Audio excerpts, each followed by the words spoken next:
Hello, everyone. Today we are discussing chocolate and chickens. Hey. I do the intros around here, Venom. You need to get back. All right. Hey, everyone. We're talking Venom, Let There Be Carnage, here on Applesauce and Baloney. That was Venom. I'm Thor. And I'm Eric. And this is also Venom. Blah, blah, blah, blah, blah, blah, Eddie. So, and yeah. Here we are talking about Let There Be Carnage. Let There Be Carnage. So we're assuming you've all had a chance to watch this. I saw it over last weekend. I was out of town in Montana. I got to see it at the local Cineplex there, a little one-screen theater called the Dome Theater Project. Really, really cool place. But wherever you can, support your local theaters. They're struggling too. Everyone needs to make money and keep being able to entertain us and give us these awesome properties. Well, and really, I mean, nothing beats seeing a movie on the big screen. Right. Venom, Let There Be Carnage is going to be a fun movie, but it's going to be truly epic, like all superhero movies, all event pictures, all popcorn movies should be seen in a theater if at all possible. Right. But yeah. Wow. I don't know where you want to start, but right. Well, let's real quick. What a ride.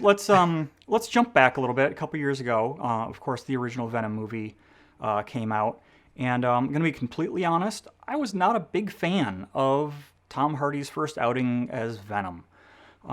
It just the movie. See, just didn't... I got to disagree with you there. I loved it. And I'm not a Venom fan. I kind of got out of I'm more of a Sam Raimi generation. I kind of got out of comics before Venom. But what pulled me in was actually Tom Hardy's performance. But again, I'd watch Tom Hardy talk to himself, regardless. But. Right. Well, and it's not that it's a bad movie. Again, I like to preempt that with everything that I say with something that I didn't like. It doesn't mean it's a bad thing. I don't know. It felt forced to me. It didn't feel like, they really were ready to do what they were going to do. Well, and I know you wanted Venom to follow the his origin from the comic books, and maybe they did too. But the politics of timing and politics being what they are, yeah, absolutely. Yeah. But I of think course, if you look past that, initial expectation, I think the first Venom movie is solid. I think this one's even better. Yeah.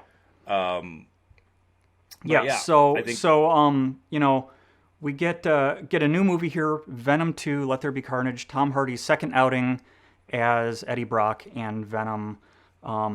We get this one directed by Andy Serkis, who we all know from all the good CGI talking to yourself movies.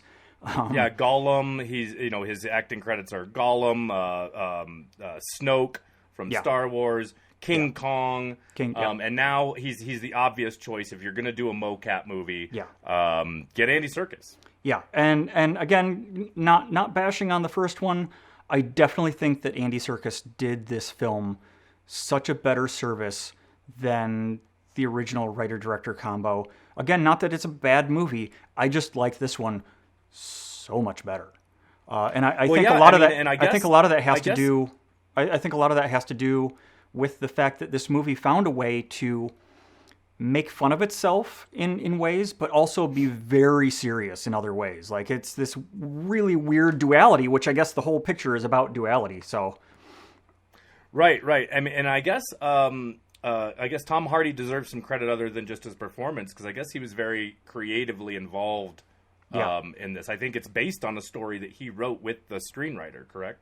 I heard something like that. I know based on previous interviews he did with the first Venom movie that he came out and he said that he was creatively vested in Venom the character in the movies. That's his baby. He wanted it. He's with it till the end of the line. Awesome.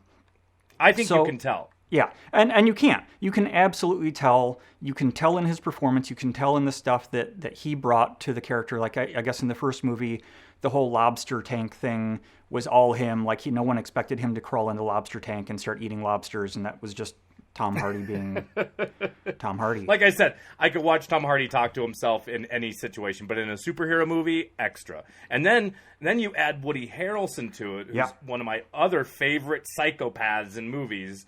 And yeah, this one was diesel powered. It was just high octane and holy moly, bloody. Well, and let's talk a little bit about Woody Harrelson. Because for me, and of course I don't have the sources to back this up because it's the internet from 20, 30 years ago. I remember Woody Harrelson being like the fan favorite casting if they were ever to do a Carnage, Cletus Cassidy, live action thing. I've always thought that. I remember hearing that from years back. Of course, we never got it, but now we got it. I love that they used him because he was, he is Cletus Cassidy. Well, that makes sense with the whole natural born killers thing. It really makes sense. I mean, that is Cletus Cassidy is Mickey and Mallory from Natural Born Killers, which, other than, him starring in Cheers, that was really what made Woody Harrelson a movie star. Right. Completely, taken apart from Woody Harrelson in Cheers, but so that, of course, brings us to what this movie is about. We have Venom fighting a new symbiote, which is Carnage. Now, Carnage came about back in early 90s in the Amazing Spider-Man comics. I actually happen to have the first official, or what they consider the first official appearance of Carnage, where he's not just talked about or in the back. It's Amazing Spider-Man 361.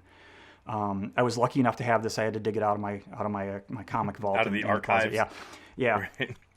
But so we get, obviously Eddie Brock ends up being the reporter he is. He meets up with Cletus Cassidy, who called him to tell a story, and through their interaction, which was teased at the end of that character interaction teased at the end of the first Venom movie. Yeah. Which through their interaction, the Venom symbiote ends up leaving a piece of himself behind with Cletus Cassidy, who then bonds with him and becomes the character that we know as Carnage, who is a much darker, much more sinister version of the Venom symbiote. Well, right. Whereas Venom is, obviously an alien creature, wants to eat people, but can be reasoned with. It to an extent by Eddie Brock, and is a little more cerebral than Carnage, who just wants carnage. Yeah, absolutely. Yeah. That's the whole reason why Carnage bonds with Cletus Cassidy, is the fact that Cletus just wants carnage. He wants the change. He's a lot like the Joker in that fashion. His whole thing is just mayhem. And that's what bonds the two together. Well, and you brought it up earlier, the duality, that this movie being very much about duality.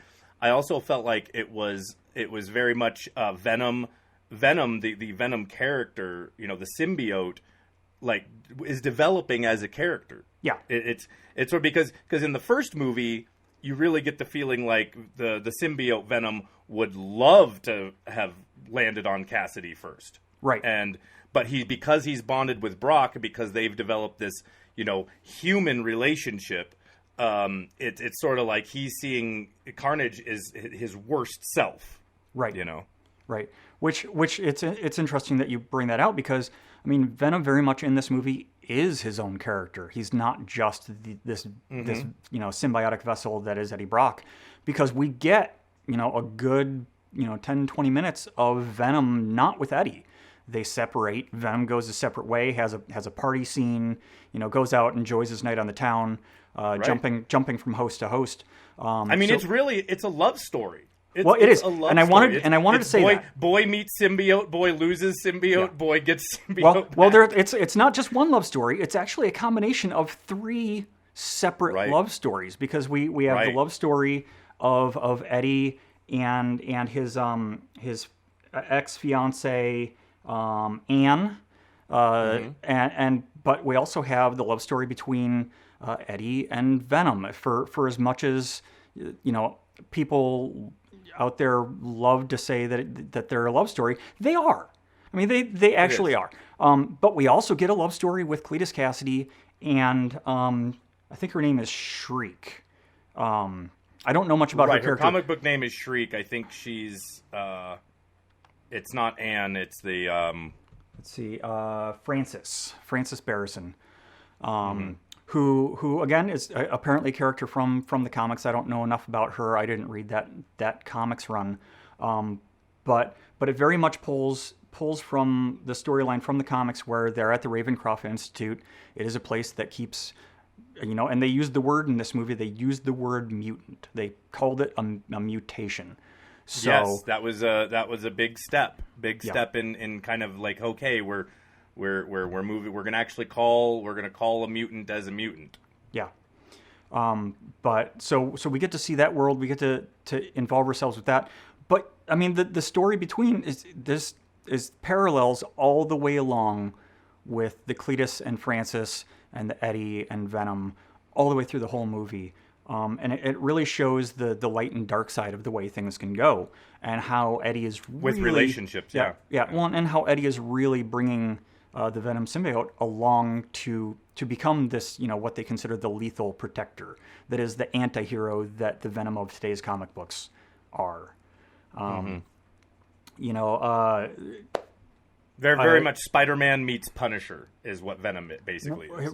Right. Well, and there was a comic book run where Venom teamed up with the Punisher, and they that was an amazing run too. I think I might have that somewhere too, because I loved anything that had the Punisher in it.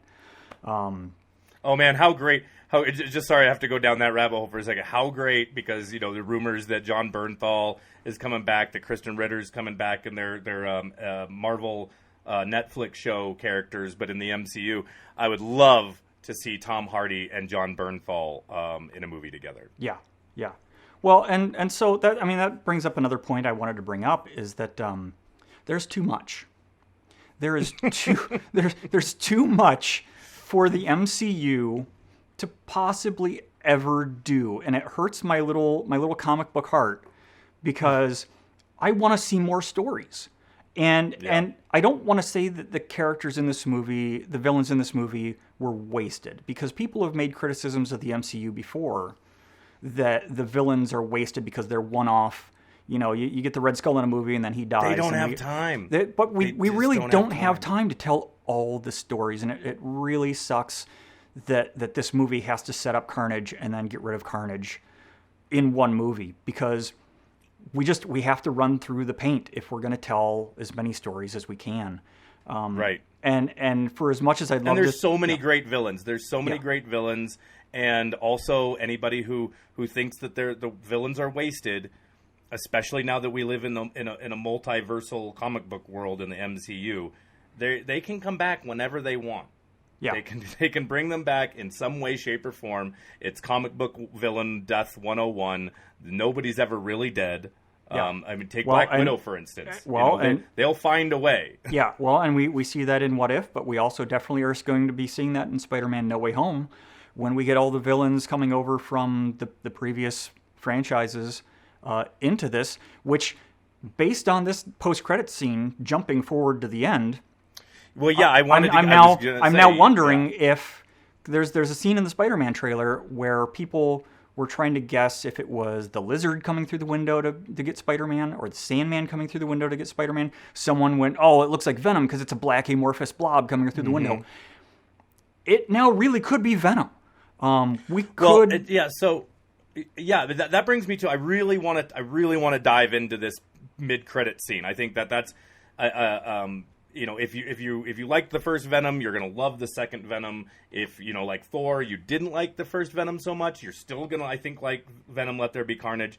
But yeah, let's really dig into this mid-credit scene, because I have questions for you. I have a lot of questions too, so I'm sure hopefully we don't just stump each other. Well, what if? End of No Way Home, or end of Far From Home. Spider-Man is swinging through with MJ. With Zendaya's MJ through the city, and sets her down just as J. Jonah Jameson, the J. Jonah Jameson from the Sam Raimi Spider-Man movies, is basically outing Peter Parker as Spider-Man and the killer of, Mephisto. So in the mid-credit scene of Venom, Let There Be Carnage, they're in a hotel room. There's a flash of light, and now they're in another room, and they see the same thing we saw at the end of No Way Home on TV. So my question is that flash of light, were they in their own universe, and then that flash of light is whatever happens after Peter Parker goes to Doctor Strange from the trailer of No Way Home? Yeah, that was my takeaway from that. It's what a lot of people on the internet are guessing, is that flash of light is the exact moment where Peter Parker screws up Doctor Strange's spell. The multiverse gets let loose. At least that's what we all assume is what's happening in those trailers. And just merges the Spider-Verse. Like that, whatever Doctor Strange spell he does, it maybe necessarily doesn't mess with the whole universe and bring it together, but it brings all the webs, all the strings in the web of Spider-Man throughout the multiverse, like almost like, very much leaning onto the spider web, analogy. Yeah. That ripple pulls villains and people like Venom from, this outer realm of Spider-Verse all together. Yeah. That's kind of what I got from it. Yeah. Well, and I mean, in the comics and in the cartoons and all this stuff, they do lean really heavy on that spider web of multiverses, which is the Spider-Verse. There's Madam Web, who actually trims and manages the different strings of the web of the multiverse. Mm-hmm. So I mean, you're absolutely on point with the fact that it's a web. But man, I mean, it's so wild because it leads us up to this point where we expect that we're going to get some sort of funny thing of Eddie Brock's head spinning around because of all the information that Venom dumps into his brain with this hive mind, and we don't even get that. It just hits, and suddenly we're somewhere else, and the J. Jonah Jameson stuff hits, and then we see Tom Holland's Spider-Man, and I mean, I was cheering in the theater. I'm sure the other 20 people in this little 100-seat theater were mad at me, but so I mean, Sony has to do this in the mid-credit scene of Venom. Almost, I mean, doesn't it make it mandatory that Venom is in No Way Home? That Venom has to, if they're gonna tie this to this. How could you not have, if now Venom is in that universe with Spider-Man, how in the world could you not, you know what I mean? Yeah. I mean, there's ways they can do it. They can say that it's in a different multiverse than our prime timeline MCU. But I really think we're leaning all the way into the fact that Venom is now part of what we consider the canon MCU universe. I mean, and it really goes back to the point where, before the movie came out, Andy Serkis and Tom Hardy did an interview where they said they can't wait for future versions of the Venom because they want to do a crossover with Spider-Man. There's a picture that I found online. I think Tom Hardy posted it to his Instagram, where he was wearing the set baseball cap from No Way Home, and people were like, "Oh my God, he's wearing the merch from No Way Home. He's got to be in No Way Home, right?" Right. So that to me tells me that there's going to be a moment. I'm gonna put this out there as my big fat chunk of baloney for I'm gonna say 99.9% possibility that Venom teams up with Spider-Man and the other Spider-Men against the host of the Sinister Six we're gonna get in this movie at the end. I'm glad. So I'm really glad that you mentioned that, because I blurted out to my wife while we were in the theater after the credit scene and the rest of the credits were rolling, and I was waiting to see if there was an end credit. Right. So in No Way Home, we get a black-suited Spider-Man that we're all assuming is some sort of strange Doctor Strange web suit or something, and they've been teasing it in the toys. What if it's Venom? What if it's just the trailers are CG'd to make it look like it's a Doctor Strange suit? What if Tom Holland teams up with Venom in No Way Home? Well, right. Even like I said, even if it's a cameo, even if it's only in the movie, for me, because there's a lot. There's already if half of the stuff we've heard or thought about for No Way Home, that movie is going to be just chock full of spider chunks. Yeah. But so. Yeah, I think that that's completely possible. I think maybe he meets up with Tom Hardy because they've set the precedent in this movie that the symbiote can jump from body to body, and Spider-Man borrows Venom. Yeah. Though I think it would be way more cool to have them, like Andy Serkis and Tom Hardy teasing that they'd love a Spider-Man team up in a Venom movie. I think was their little way of not spoiling that there already is going to be a Venom Spider-Man team up in a Spider-Man movie, and they want their turn to go and have Spider-Man show up and be his bud. Yeah. Yeah, absolutely. Well, Bud, his anti-hero bud. Yeah, yeah. Then one more quick thing about the multiverse. How crazy would it be if we get to see Topher Grace's Eddie Brock meet... How awesome would that be? I think funny, Topher Grace would be down for it because he's an uber nerd. It's funny that you say that because with everyone tweeting at Andrew Garfield about "Are you in the movie? Are you in the movie?" Topher Grace actually went out on his Twitter and is like, "In case you're wondering, I'm absolutely in the movie." So, I mean, I love Topher Grace. I mean, well, and here's the problem with that: with all the disinformation that goes around with these stupid movies, he could be. We don't know. He could be telling the absolute truth. It could be a misdirection. He could be telling the absolute truth because nobody's asked him. Yeah. But I'm almost sure Andrew Garfield was on Jimmy Fallon. Why would you, if you're not in the movie, go on and promote the movie that you're not in? Right. I don't know. So I know we're looking way down in this rabbit hole, but it's fun, and I'm so excited. I mean, Eternals. And Hawkeye aside, which I'm very excited for. They just dropped a new trailer for Hawkeye. I'm so into it. But yeah, oh my gosh, am I chomping at the bit for Spider-Man? I like you always like to do. I'm like J. Jonah Jameson. Like bring me pictures of Spider-Man. Yeah. Yeah. Yeah. So couple last things before we wrap up talking about Venom.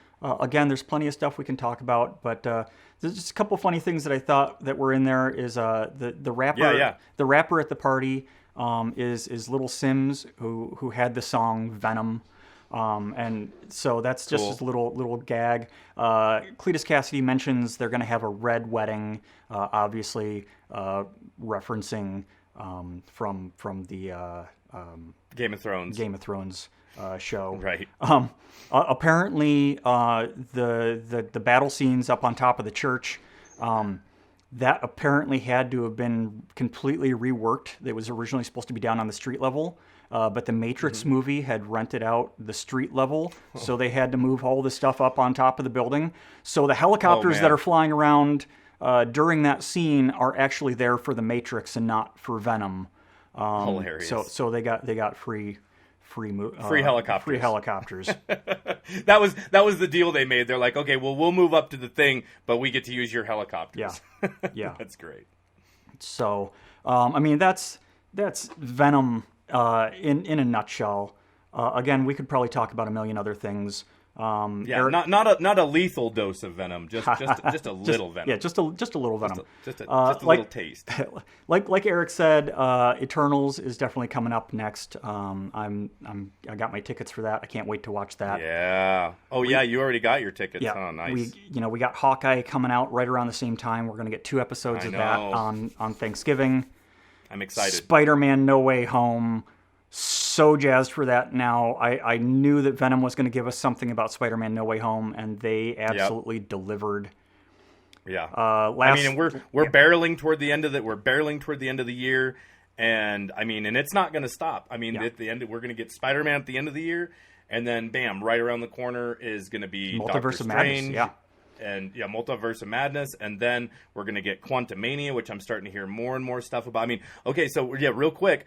Do we have time to talk about Bill Murray casting rumor for Ant-Man Quantumania? Because I'm excited about it. Yeah. If it's true, if Bill Murray, so he has to. If it's Bill Murray, he has to be one of Hank Pym's. He has to be. I'm just age wise, right? Wouldn't you think that he's? But I will tell you a crazy thought I had, and this is wild. I'm completely. This is 100% baloney. Is what if Bill Murray is like some weird older version of like Reed Richards? Like, I mean, like, I don't know. Like, who could he be? Who do you think Bill Murray would be? I don't know. There's such a vastness to the Marvel characters, and they've done such a great job of plumbing all the very lightly used characters. I mean, really, he could be anyone, absolutely anyone. Yeah. I'm just excited. I mean, him and Paul Rudd. I mean, I love the humor in the Ant-Man movies is solid. Yeah, and it is one of the funnier, easily the funnier, genre. The franchises in the greater MCU is the Ant-Man films. Yeah. So, really excited for that. I mean, so much coming. Well, and I just wanted to say real quick before we wrap up. Yeah. Sam Jackson just posted they are on the set of Secret Invasion. Again, he posted himself wearing a shirt of Fury being dusted, and so I love it when the actors are in on the gag. It's great. I can't wait for all of it.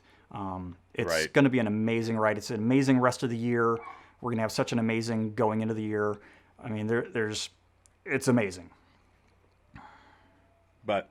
I think, so I think that's it for now. I think you and I have a date tomorrow to go check out the DC Fandom virtually on Oculus. Yep. So we're recording this. About that. Yep. We're recording this on a Friday. So tomorrow, DC Fandom is doing an event. And if you have an Oculus Quest, you can go into Oculus venues and attend the event virtually in VR. So that we're going to give that a shot. So look for an episode coming up on that.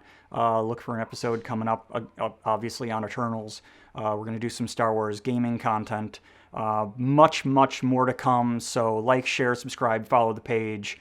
Get your friends to join it. And just come along for the ride. I'm hungry, Eddie. I'm hungry for bologna and applesauce. Eat your chickens. All right. Until then, I'm Thor. That's Eric. This is Eric. Applesauce and Baloney. And we'll see you next time.